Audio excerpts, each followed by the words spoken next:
She had never truly been seen. Not by the sisters who raised her, not by the world outside the convent walls, and certainly not by herself. Jasmine Moret had lived her entire life tucked away in the quiet corridors of the Santa Lucia convent, just beyond the outskirts of Rome. The ancient building smelled of candle wax, damp stone, and time, unchanging and eternal. Jasmine had arrived there as an infant, left at the gates with no note, no explanation. She grew up surrounded by the silence of nuns, prayer, and discipline. By the time she turned 21, Jasmine had memorized every crack in the convent floors and every rule carved into its air. Her world was prayer beads, Latin hymns, modesty, and self-erasure. Her reflection had always seemed like a stranger, soft brown eyes too wide for her delicate face, lips that rarely smiled, and hair that fell in a smooth wave to the middle of her back, always tied back in a low, obedient bun. She was beautiful, in a quiet, invisible way, a kind of beauty that didn't ask to be noticed, and for most of her life she hadn't been. The sisters adored her, especially Sister Benedetta, who often said Jasmine was a flower that bloomed in shadows. But Jasmine didn't feel like a flower. She felt like a shadow herself. So when the opportunity came, a temporary position as a hotel cleaner in the Imperial Hotel of Rome, she took it. It wasn't glamour, it wasn't destiny, but it was out. Her bags were small, 2 changes of clothes, a rosary, and a notebook where she wrote small prayers to keep herself steady. As the black hotel car pulled away from the convent that morning, she whispered silently, "Please, Lord, let me be strong." She didn't know yet that strength would be the only thing keeping her whole by the end of the week. The Imperial Hotel was unlike anything Jasmine had ever seen. Its marble floors shone like mirrors, its chandeliers glittered like hanging stars, and everything smelled faintly of lemon polish and money. Her job was simple: clean without being seen, move silently, never disturb a guest. She wore her uniform with humility, always buttoned to the collar, always with her hair in a perfect bun. She barely spoke, just soft, "Yes, ma'am," and "Excuse me, sir," when required. The other staff called her the little nun, half mocking, half admiring, and slowly that name turned into something closer to respect. Jasmine cleaned each room like it was sacred, smoothing sheets with the care of a ritual, scrubbing bathtubs until they gleamed like altars. She never looked guests in the eye, never lingered, but everything shifted the day he arrived. There was an energy in the hotel that morning, tight, anxious. The manager whispered about it. The front desk staff triple-checked every detail. A powerful man, a Middle Eastern billionaire, was visiting for an inspection. Kaled al-Nassar. Jasmine didn't care about names, but she felt something change when his car pulled up. Something electric. She wasn't even looking directly at him, just happened to be exiting the linen room when he passed. But her body froze. She felt the weight of him before she even saw him clearly. Tall, commanding, his stride precise and unhurried. His eyes didn't land on her, but still, her breath caught. And deep inside her chest, something ancient stirred, something that had never been awakened, not even in the deepest hours of prayer. Kaled al-Nassar didn't notice her at first, not in the way men notice women. His mind was elsewhere, on numbers, on politics, on keeping up the illusion of control. The Imperial Hotel in Rome was just one of many properties under his family's vast empire, but he liked to oversee things personally now and then, especially when he needed an escape. Dubai had become suffocating with its gold-plated expectations and arranged loyalties. He hadn't wanted the marriage they planned for him, hadn't even liked the woman chosen for him. But in his world, rebellion wasn't romantic. It was dangerous.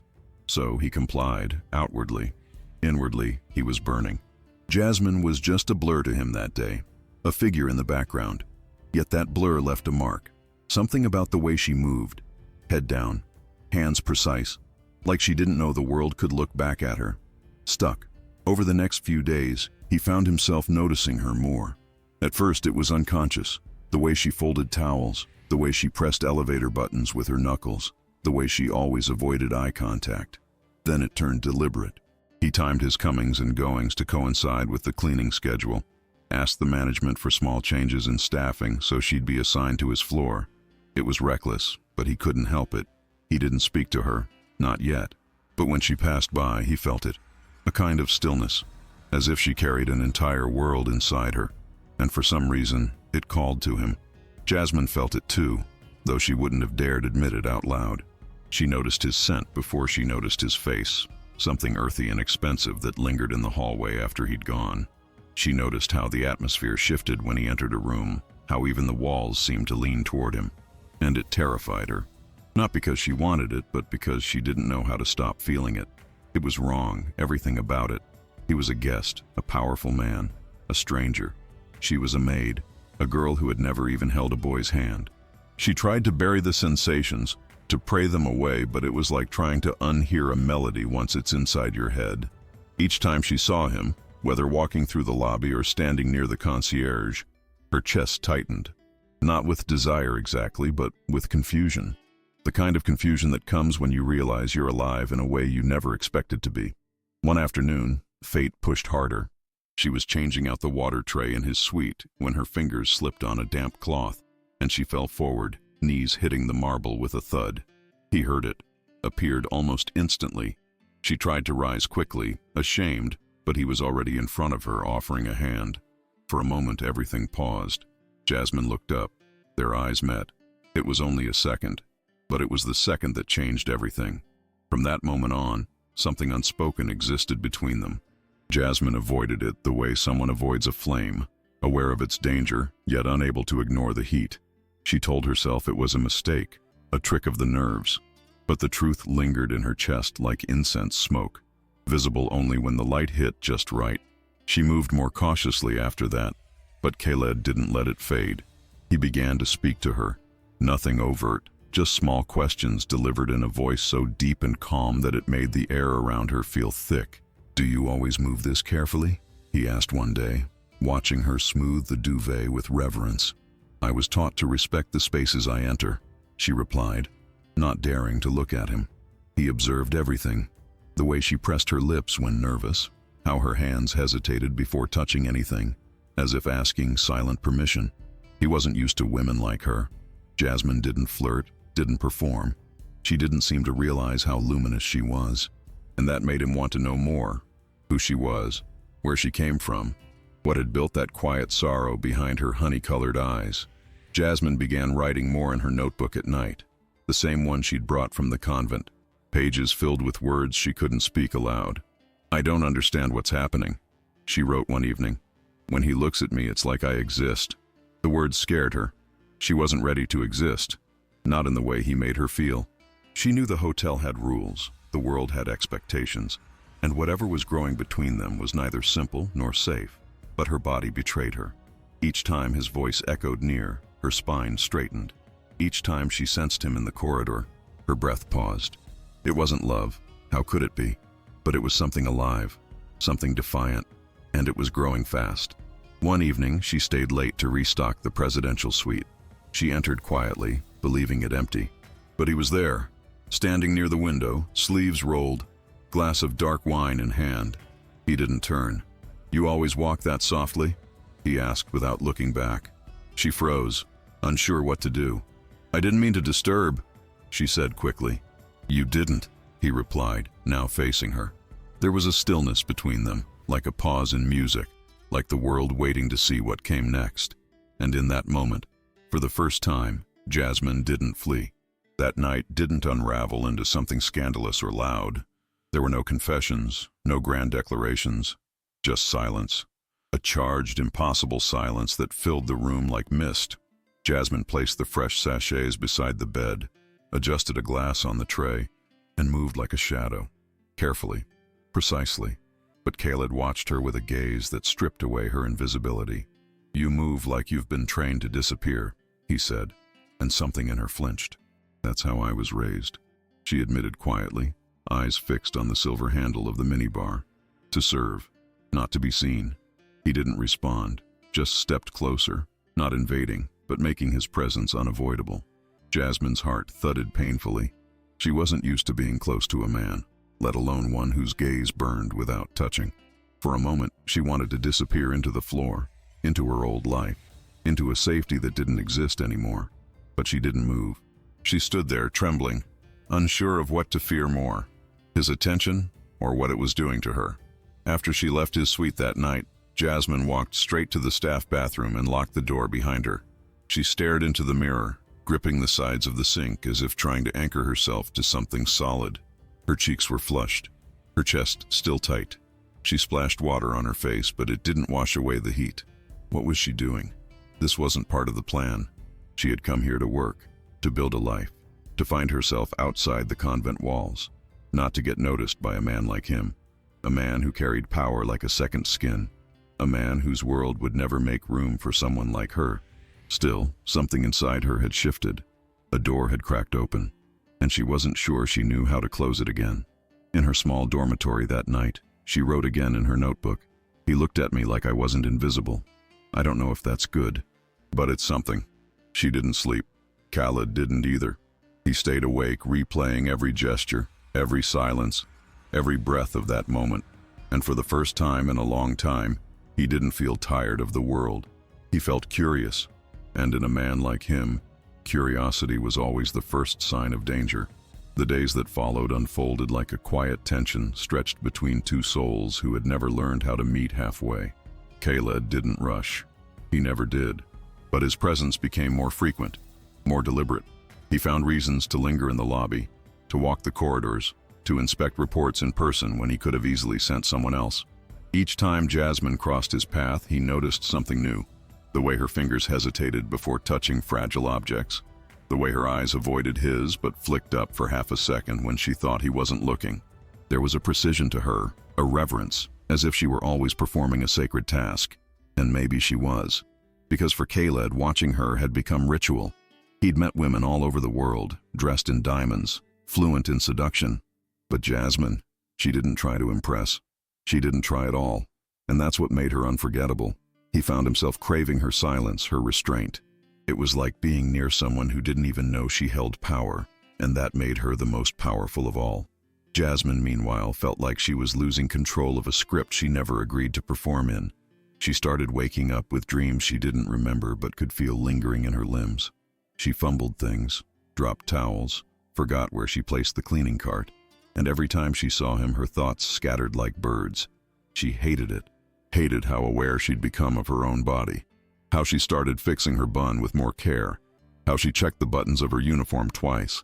She wasn't trying to impress him, at least that's what she told herself, but her body was betraying her. One afternoon, she dropped a small lavender sachet while changing the bedding in the suite. It rolled to the floor near the foot of the bed. She bent to pick it up, but his hand got there first. Their fingers touched. Not by accident. Not really. Jasmine froze, heart galloping, skin burning. He placed the sachet in her palm and held her gaze for just long enough to ask without words, "Do you feel this too?" She did, and it terrified her more than anything she'd ever prayed against. That night, Jasmine couldn't bring herself to write anything in her notebook.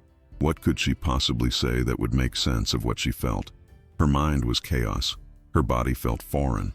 The memory of his fingers brushing hers had left her flushed for hours. She sat on the edge of her narrow bed, uniform still on, staring at the crucifix above the door, as if waiting for some divine clarity to descend. None came. Just a pulse in her neck that wouldn't slow down. On the other side of the hotel, Kaled stood by the window of his suite, watching the Roman skyline dissolve into dusk. The city didn't look real to him anymore. He held a glass of water, untouched, and replayed her voice in his head. Soft, careful, always measured, like someone afraid to take up space. It made him angry, but not at her. Angry at whatever had taught her to shrink. He didn't want her to shrink. He wanted her to speak, to question, to look him in the eye like she did for a second before her gaze darted away.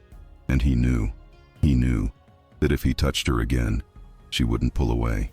A week later, the hotel held a staff gathering, a brief formal meeting between employees and management, a chance to acknowledge the team's work during a recent inspection.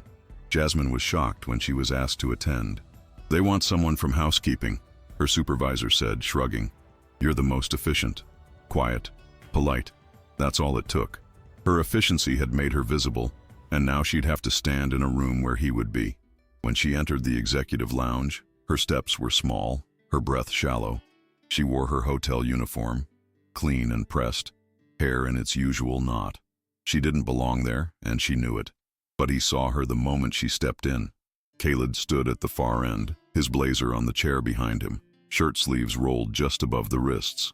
He looked tired, but alert, like he'd been waiting for this. The meeting carried on with corporate pleasantries and strategic updates, but neither of them really heard any of it. When it ended, people rose. Jasmine turned to leave. Then his voice called her name. "Miss Moret?" She froze. The room seemed to exhale all at once. Slowly she turned, meeting his eyes. "Just a minute," he said, and it wasn't a request. She walked toward him like someone moving through water, slow, heavy, each step soaked in uncertainty. When she reached him, she kept her eyes low but her posture straight. There was dignity in her stillness.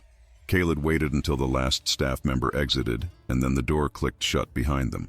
"Do you know," he said quietly, "that you have a presence that makes people uncomfortable?" Her brows lifted slightly in confusion, unsure if that was an insult or something else entirely. "You don't ask for attention," he continued, "but it's impossible not to notice you, and I think you don't even realize that." Jasmine opened her mouth, but nothing came out.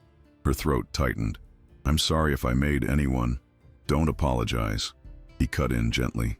"Never apologize for being who you are." She didn't know what to say to that. Her fingers curled around the edge of her cleaning folder, knuckles white. He took a step back, respectful of her space. "You can go," he said, softer now. But she didn't move right away. She stood there, soaking in the words, unsure of why they made her want to cry. Later that night, Jasmine went to return the key supplies to the staff kitchen, a task she'd done hundreds of times before, usually in silence. But when she turned the corner, she nearly collided with him again. He was there, alone, one hand resting on the marble countertop, the other holding a coffee mug. "Sorry," he said too quickly. "I just needed something to keep me awake." She knew he didn't come for coffee. Not this time. She nodded, stepping to the side to let him pass, but he didn't move. "You never knew your parents, did you?" The question stopped her breath cold. She turned slowly, the shock evident in her eyes. "How do you—" "I read the employee intake forms," he said simply. "And I've been looking at you like a man who's trying to remember something lost." Her eyes brimmed, and she didn't even know why.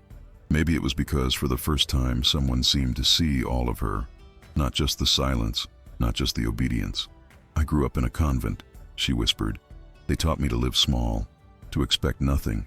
His gaze softened. "Then maybe that's why you're the loudest person I've ever met without saying a word." And in that moment, something inside her cracked, quietly like a stone finally shifting after years of pressure. Jasmine didn't know what to make of any of it. She returned to her room with her heart pounding in a way that wasn't entirely fear. That night she couldn't write. She didn't even try. Instead, she sat in the dark, legs drawn to her chest, listening to the low hum of the city outside her window. The scent of lavender still clung faintly to her fingertips. Her thoughts swirled, all tangled with moments she shouldn't have let happen. His hand brushing hers, his voice in the corridor, the way he looked at her like she mattered. She wasn't built for this. Her world had always been rule-bound, a place where feelings were folded up neatly like altar cloths and stored away. Now everything was unraveling. The worst part wasn't that she wanted him. The worst part was that she didn't know how to stop wanting to be seen by him, as if his attention had revealed a version of her she'd never met, a version that was alive, and she hated that. She hated how much she longed for something she had no right to ask for. She didn't know where it was leading, but deep down, in the part of her soul that never dared speak, she feared it was already too late. Kaled wasn't sleeping either. He paced his suite like a man at war with himself. Outside, Rome glowed under a silver haze, but inside, he burned. He tried to distract himself. Emails, reports, calls to Dubai. But nothing held his mind. It kept returning to her. Jasmine. Not just the way she looked, but the way she existed. Delicate and defiant in a world that didn't know what to do with women like her. He hadn't meant to get involved. He'd seen beauty before, been desired before, but this was different. She didn't want anything from him, and that terrified him, because it meant that what he felt wasn't control. It was vulnerability. It was need, the kind that whispered louder than pride. That night, he opened his laptop and pulled up her file again, not to invade her privacy, but to remind himself that she was real, that he hadn't imagined the way she made everything else disappear. He scrolled past the basic details, paused at her birth date, a year that felt impossibly recent. She was young and untouched. That knowledge sat like a weight in his chest. She deserved better than him. But even as he told himself that, he knew he wasn't walking away. It was almost midnight when Jasmine finally fell into a restless sleep, and even then, her dreams were shallow and strange. She woke before sunrise, the air in her room still heavy, her limbs aching as if she'd lived 1,000 years in one night. She dressed slowly, tying her bun with extra care, brushing invisible creases from her uniform. Today had to be normal. She needed it to be. But fate had already decided otherwise. When she arrived in the laundry room, the head of housekeeping handed her a printed schedule. A new assignment. "You're being added to the executive suite rotation this week," the woman said with a shrug. "Special request." Jasmine blinked, heart skipping. She didn't ask who made the request. She didn't need to. Her hands trembled slightly as she folded the list and tucked it into her apron. The elevator ride to the top floor felt endless. Her reflection in the brass doors looked unfamiliar, too pale, too tense. She stepped out into the quiet hallway, her cleaning cart a shield in front of her, and exhaled. Then slowly, she knocked. He opened the door almost immediately. No security detail, no assistant, just him. Kaled stood barefoot, his white shirt unbuttoned at the collar, sleeves rolled casually to his elbows. For a moment, neither of them spoke. Jasmine lowered her gaze, her fingers tightening on the cart handle. "You don't have to say anything," he said gently. "I just wanted to see you." She nodded once, and without a word, began her task. Replacing toiletries, adjusting cushions, organizing the minibar. Her hands moved with muscle memory, but her mind was elsewhere, floating, spiraling. He stayed nearby, never intruding but never truly leaving either, watching her like someone trying to memorize a fleeting moment. At one point, she dropped a spoon, and when she knelt to retrieve it, he moved to help. Their fingers brushed again. Again, she didn't flinch. This time, when she looked up at him, she held the gaze for longer than a heartbeat, long enough to feel it crack something open between them. And for the first time, she didn't look away. She didn't run. Kaled didn't speak right away. He just stood there, watching her as if every second mattered. Jasmine straightened slowly, still holding the spoon, but she had forgotten all about it. Her chest rose and fell with each breath that felt too loud in the quiet room. "You don't even know what you do to people," he said finally, voice low and calm. "To me." She blinked, startled. "I'm no one," she whispered, but it came out shakier than she intended. He shook his head. "You keep saying that like it's true, but you're more real than anyone I've met in years." He stepped closer, not touching, just closing the air between them. Jasmine's pulse thundered. "You're different," he said. "Not just quiet, not just kind. You make me want to remember who I used to be." She didn't respond, couldn't, because part of her wanted to believe him, and that terrified her, that maybe this man who had seen the world and owned a piece of it saw something in her worth remembering. She backed away gently, putting space between them, and returned the spoon to the tray. "I should finish my work," she said softly, but her voice lacked conviction. He nodded once, slowly. "I won't stop you, but I meant what I said." And then, as if he knew she needed an exit, he turned and walked to the far window, giving her distance. Jasmine moved mechanically, finishing the setup, her movements a blur. She couldn't trust this, couldn't trust him, but her heart didn't care about logic. It beat like it was learning to live again. When she finally left the suite, she felt something chase her down the hallway. Not footsteps, not words, just a truth she didn't want to name. She was changing, and it had started the moment he looked at her like she was something more than a girl with a mop and a quiet past. That night in her journal, she wrote just one line: "If I let this become real, I don't know if I'll survive it."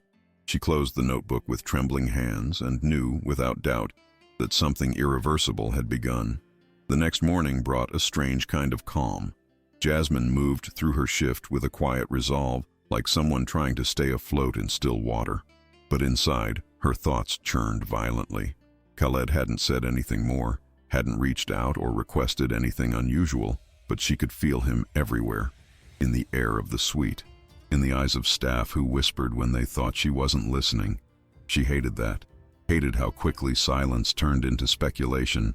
She kept her head down, held her posture, clung to routine like a lifeline.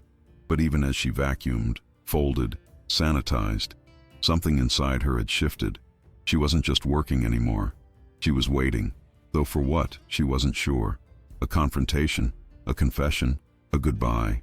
Whatever it was, it felt inevitable. And fate, as always, didn't wait long to deliver. Later that evening, Jasmine received a sealed envelope through internal staff mail. It was addressed only with her name. No title, no return address. Her hands trembled slightly as she opened it. Inside, a single card. Conference room C, 7 p.m. Please come. K. She stared at it for a long time. She could have thrown it away, could have ignored it, pretended it never reached her. But something deeper, older, told her she had to go. When the time came, she found herself walking toward that door with steps that felt stolen from someone braver. The hallway was empty. Her heart pounded. When she entered, the room was dim, the table cleared, the lights warm. Kaled was there, standing by the window, hands in his pockets. He turned slowly when he heard her. "Thank you for coming," he said. She nodded. Her throat was dry. "Why am I here?" she asked. His expression didn't waver. "Because I owe you something I should have said the first time we met." Jasmine crossed her arms. "And what's that?" He took a deep breath. "I see you, and I don't want to pretend I don't anymore." She didn't answer right away, but she didn't leave either. And that, for both of them, felt like the beginning of something neither had the words for yet. Jasmine stood there, arms still crossed, as if she was holding herself together with sheer will. The room was quiet but heavy, like the kind of silence that presses against the walls just before a storm. Kaled took a cautious step closer. He didn't look like the man she had imagined at first. Untouchable, distant, untouchably rich. He looked tired, human. "I know this isn't fair to you," he said. "I know I've crossed a line just by wanting you to hear me out." Jasmine didn't flinch, but her body stiffened. "You're right," she replied. "This isn't fair. You don't get to interrupt my life just because you finally decided to feel something." Her voice wasn't loud, but it was sharp, like glass under silk. Kaled nodded, accepting the blow without defense. "You're right," he said again. "But I'm not here because I just started feeling something. I'm here because I finally stopped pretending I didn't." That softened something in her, but she didn't let it show. Not yet. She had lived too many years without the safety of trust to give it away for free now. "I don't know what you expect from me," she said, eyes searching his face for signs of dishonesty. "An apology? A chance?" Kaled exhaled slowly, his gaze steady. "No expectations, just honesty. If you tell me to leave you alone, I will. But I had to try." Jasmine felt her throat tighten again, but this time not from fear. She didn't know how to process the fact that someone like him could stand there, stripped of pride, and ask for nothing but to be seen. And yet, he wasn't manipulating her. She would have sensed it. This was different. He wasn't selling a fantasy. He was admitting to a truth he couldn't escape. And maybe, just maybe, that was what made it more dangerous than anything else. "You want honesty?" she asked. "Then hear this. I don't know what to do with what I feel. I don't know how to forgive you for shaking my life, but I can't ignore you either." Her voice broke, barely above a whisper. "I see you too. And that might be the scariest part of all." Kaled stepped back, giving her space again, but his eyes didn't leave hers. "Then maybe," he said gently, "we can be scared together." Jasmine didn't respond right away. She lowered her eyes, not in shame, but in exhaustion, emotional exhaustion. For so long she'd lived in control of her routine, of her silence, of the thin line between being seen and being safe. And now this man had shattered all of that with a single look, a single touch, a single truth.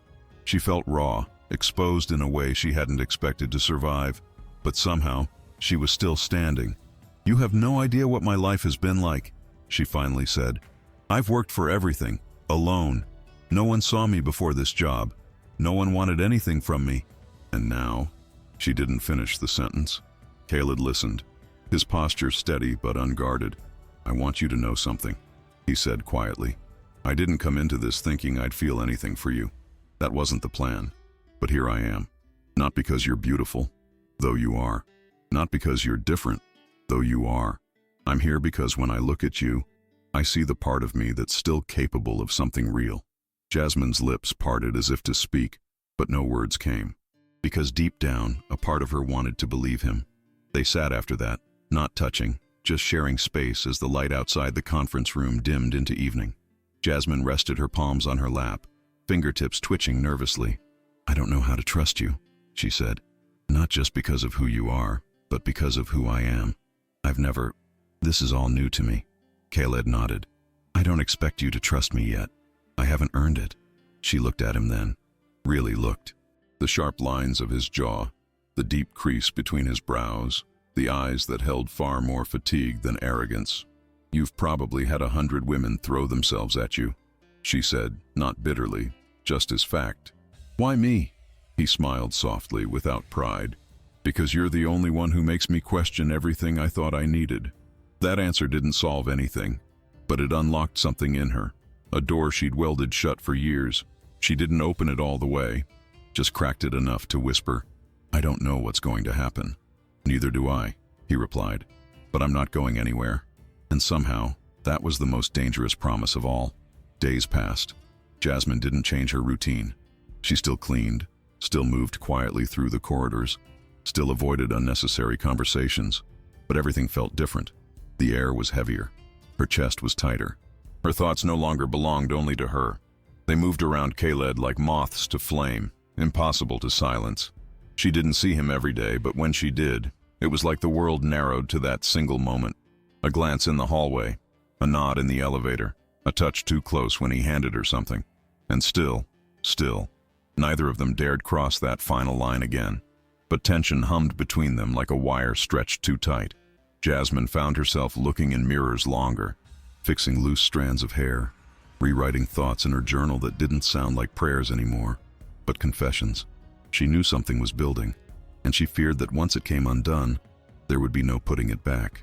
She started to dream at night, strange, warm dreams where she wasn't afraid, where his hands weren't symbols of power but of shelter, and when she woke, her hands would reach for something that wasn't there.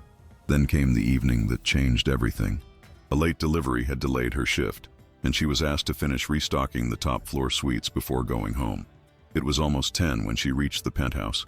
She knocked gently, expecting no answer, only to have the door open before she could lower her hand. Kaled stood there, shirt untucked, hair slightly undone. No blazer, no audience, just him. "I wasn't expecting anyone," he said, voice softer than usual. Jasmine held up the small box of toiletry replacements. "They asked me to finish the last room," she murmured, trying to steady her voice. He stepped aside without a word, letting her in. The room smelled like cedar and something warm. Wine, maybe. She moved to the bathroom counter, unpacked a bar of soap, adjusted the tray, but she could feel him behind her, the heat of his presence crawling up her spine. "You always work this late?" he asked gently. "Sometimes," she replied, not turning around. "Do you always wait this quietly?" He paused before answering. "Only when it's something I'm afraid to ruin." Jasmine closed her eyes. Her hands trembled slightly, and when she finally turned to face him, the world felt like it had stopped holding its breath. For a few seconds, neither of them moved. Jasmine stood near the sink, her fingers still brushing the edge of the toiletry tray, while Kaled remained by the doorway, his expression unreadable, but his eyes never left hers. The silence stretched thin between them, dense with the weight of everything they hadn't said. Jasmine felt her breath tremble in her chest, her body pulled in two directions, toward safety and toward him. And for once, safety didn't feel like the right answer. "You don't have to be afraid of me," Kaled said softly. "I'm not here to take anything from you." She believed him. That scared her more than anything, because if she believed him, she couldn't pretend anymore, couldn't hide behind the excuses she whispered to herself at night. Slowly, almost involuntarily, she took a step forward. "I'm not afraid of you," she whispered. "I'm afraid of what I might feel if I stop running." He took that step as permission, as surrender. And when he moved to meet her in the middle of the room, everything changed. Not with passion, not with noise, but with quiet, aching truth. He didn't touch her at first, just stood close enough for her to feel it. His voice dropped even lower, like a confession made under stained glass. "I've never met someone like you," he said. "You make me want to be better, to deserve you." Jasmine's throat tightened. She wasn't used to being spoken to like that. Not by men, not by anyone. Not like she was something worth deserving. "I don't know how to be with someone like you," she said, her voice barely audible. I don't even know what's normal. His eyes softened with something between awe and restraint. Good, he replied, because I don't want normal. I just want you, as you are. That broke her, not into pieces, but open, like a flower that had waited too long for sunlight. She didn't rush into his arms. She stepped forward slowly, as if crossing a threshold. When he finally reached for her, his hands touched her shoulders first. Gentle, warm, grounding. She didn't flinch, didn't run. Her eyes lifted to meet his, and in that moment, everything she had feared became the very thing she didn't want to lose. Their first kiss wasn't rushed. It wasn't slick or cinematic or anything like the stories whispered by other girls Jasmine used to overhear in the convent halls. It was quiet, tender, hesitant. Kaled leaned in slowly, giving her every chance to step back, but she didn't. Her eyes fluttered closed as their lips touched, soft and uncertain. Her hands trembled at her sides, unsure where to go, what to do. His palms remained on her shoulders, steady, as if holding her in place not to trap her, but to make sure she didn't drift away. It was the kind of kiss that felt more like a question than a promise. Jasmine responded with a tremor in her breath, a tilt of her head, a gentle parting of her lips that said, "I'm here." And when he pulled back just enough to look at her, her face was flushed, eyes still closed. "You've never been kissed before," he murmured, not mocking, just understanding. She nodded once, almost imperceptibly, and when she opened her eyes, there was no shame in them, only wonder and fear, and something raw that made Kaled feel like he was standing at the edge of a cliff, knowing full well he might jump. Neither of them spoke after that, not immediately. Instead, Kaled lifted a hand and tucked a strand of her hair behind her ear, letting his fingers brush her cheek for a second longer than necessary. Jasmine's heart pounded so hard it felt like her whole body pulsed with it. He leaned in again, this time slower, firmer, less hesitant. Their lips met, deeper now. Less question, more answer. Her hands, unsure, finally lifted and pressed lightly against his chest, fingers curling into the soft fabric of his shirt. She could feel the beat of his heart, fast like hers, and in that shared rhythm, something rooted. The kiss grew, still careful, still tender, but laced now with urgency. Like both of them knew they were teetering on the edge of something they wouldn't be able to undo. Jasmine melted into him, not because she knew what she was doing, but because her body had finally decided to stop hiding. Kaled pulled her closer, arms around her waist, cradling her like something precious, and she let herself be held, let herself feel it. For the first time in her life, Jasmine Moret wasn't invisible, and somehow being seen didn't burn. It healed. Time felt suspended in that room, like they existed outside of the world and its rules. When Kaled finally pulled away, his forehead rested lightly against hers, his breath warm on her skin. "If you want me to stop," he said softly, "you just have to say it. I will." Jasmine didn't speak right away.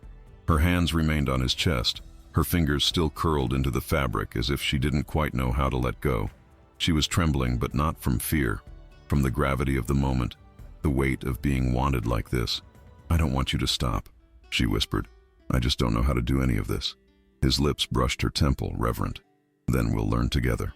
He took her hand gently, guiding her toward the sofa. They sat, facing each other, close but not rushed. She could feel the steadiness of his gaze, the patience in his hands. He wasn't rushing to take, he was offering.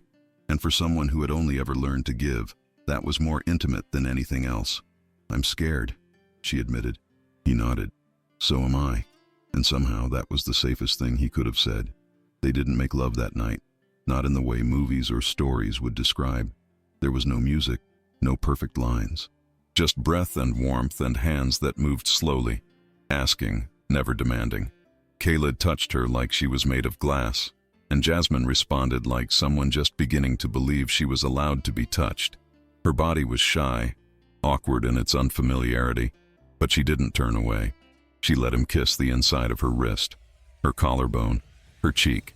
She let her hands explore too, his jawline, the firmness of his shoulder, the place where his heartbeat thrummed under skin. They moved carefully, with pauses and stutters, with the kind of raw honesty that only comes when two people are laying down their armor for the first time. When it became too much, she whispered his name, not out of need, but to make it real. and he held her tighter, grounding her to the moment. There was no pretending, no performance, just two people, aching in the same direction. And when they finally lay together, still and quiet, it wasn't passion that stayed in the room. It was peace.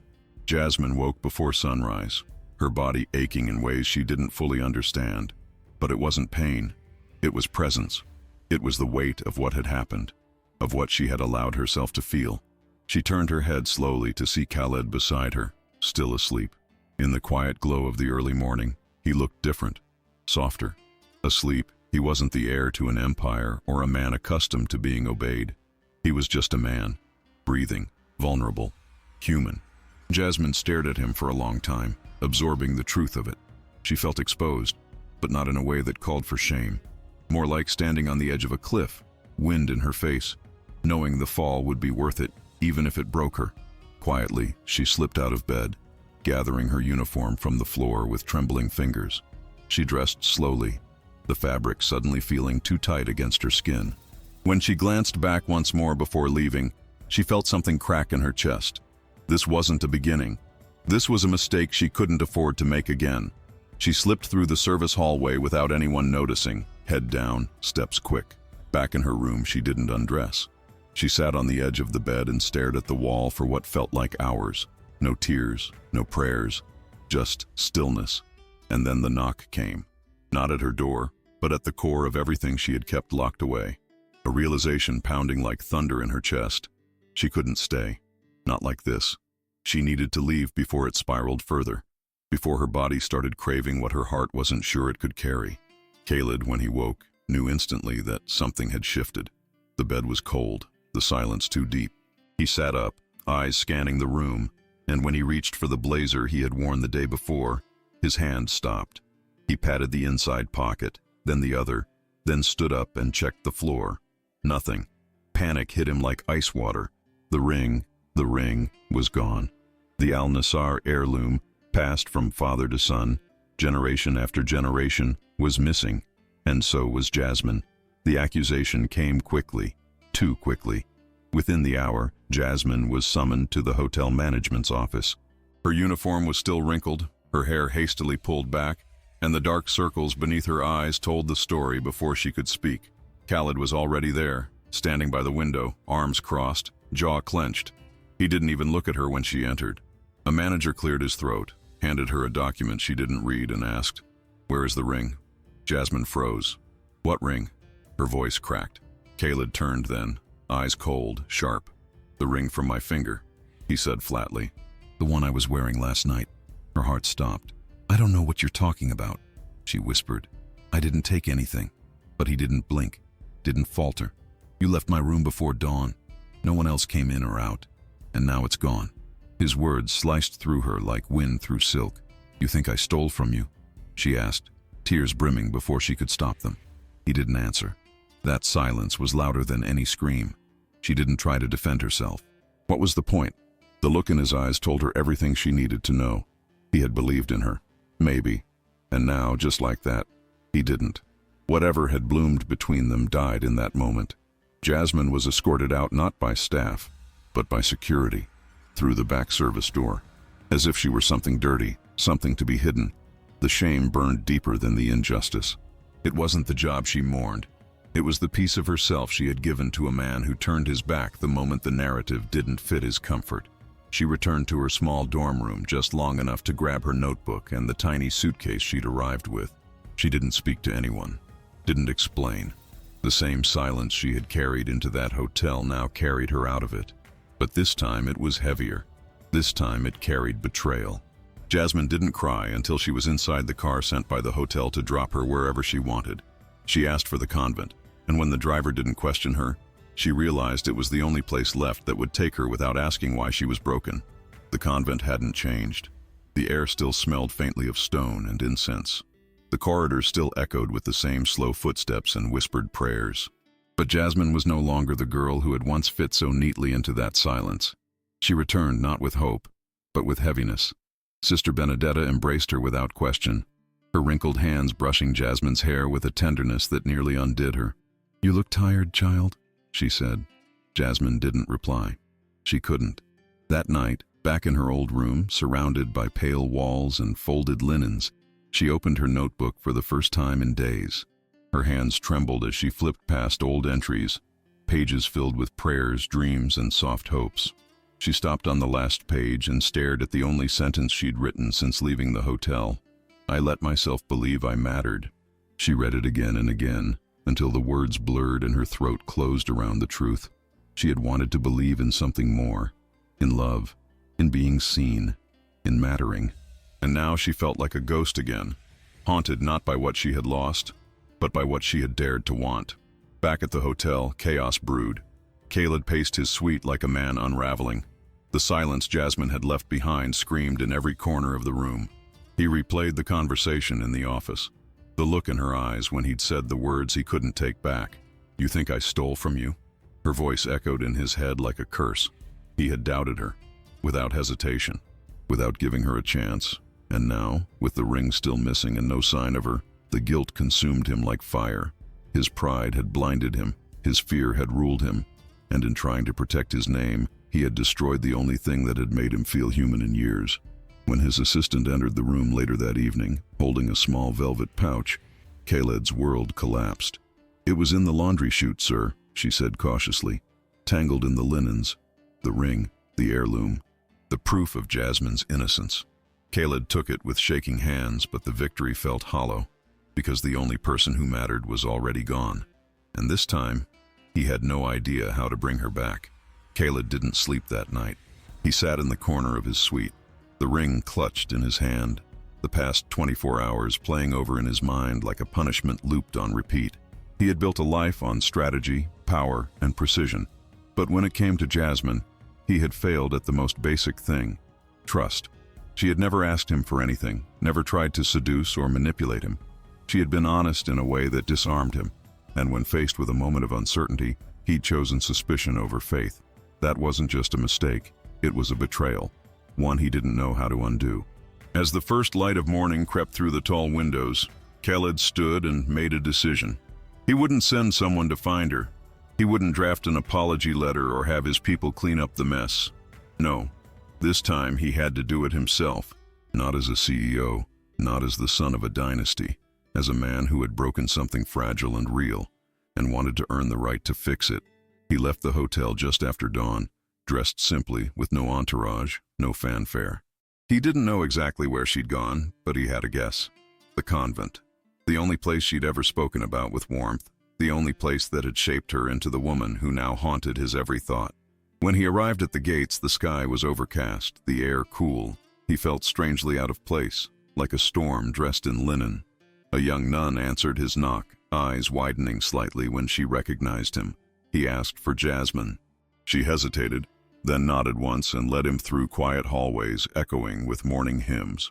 When Jasmine appeared at the far end of the corridor, Kaled's breath caught. She wore the same simple clothes she had worn before the hotel.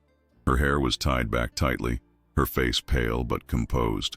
When she saw him, she didn't speak, just stopped, hands clasped in front of her like a wall. Kaled stepped forward, slow, deliberate. "It was never you," he said. "The ring. I found it. In the laundry chute." Jasmine didn't flinch. "That doesn't change what you thought of me." Her voice was even, measured. "No," Kaled admitted, "but maybe it can change what I think of myself." For a long time, Jasmine said nothing. Her silence wasn't passive, it was power reclaimed. Kaled stood there stripped of titles and pride, waiting. "You didn't just doubt me," she said at last. "You doubted the most sacred part of me, the part that trusted you." Her words weren't angry, they were wounded, and that made them cut deeper. Kaled's throat tightened. "I know," he whispered, "and I'll carry that mistake with me. But please, don't let my failure be the end of your faith. Not in yourself, not in the world, not in what we felt." She looked away, eyes flickering toward a stained glass window that painted her skin in pale colors. He had broken something. That was undeniable. But he had come here, not to erase it, but to acknowledge it, and that mattered.